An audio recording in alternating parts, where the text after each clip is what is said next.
Everyone, তোমরা সবাই কেমন আছো? তো দেখো আমরা সবাই চলে এসেছি ব্যারাকপুরে। সোনা বায়না করছিল অনেক দিন ধরেই যে আমাকে একটা ব্যাগ কিনে দাও, তো তাই জন্যই এসেছি। তো হাজবেন্ড বললো একটু চলো একটু ভিডিওতে ঢুকি, তো একটু ঢুকলাম। তো দেখো সব মানে কি বলবো, জামা কাপড়গুলো দেখছি।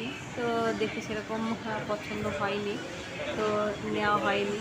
তো হাজব্যান্ড আবার দুটো নিল, দুটো গেঞ্জি আর সোনার দুটো প্যান্ট নিয়েছি।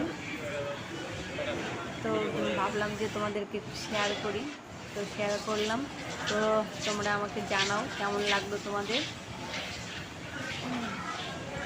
তো দেখে দেখে দেখা হয়ে গেছে, তো ফিরে আসছিলাম। তো দেখো সোনা কি দুষ্টুমি করছিল, হ্যাঁ দৌড়াদৌড়ি করছিল, বারণ করছে এত করে যে দৌড়াস না। তো দৌড়াতে যেয়ে পড়েই গেল। তো তারপরে আবার চলে এলাম তো সোনার ব্যাগ কেনার জন্য। তো আমি সবটা শেয়ার করতে পারিনি, ঠিক আছে। তো তোমরা ভালো থাকবে, ওকে টাটা।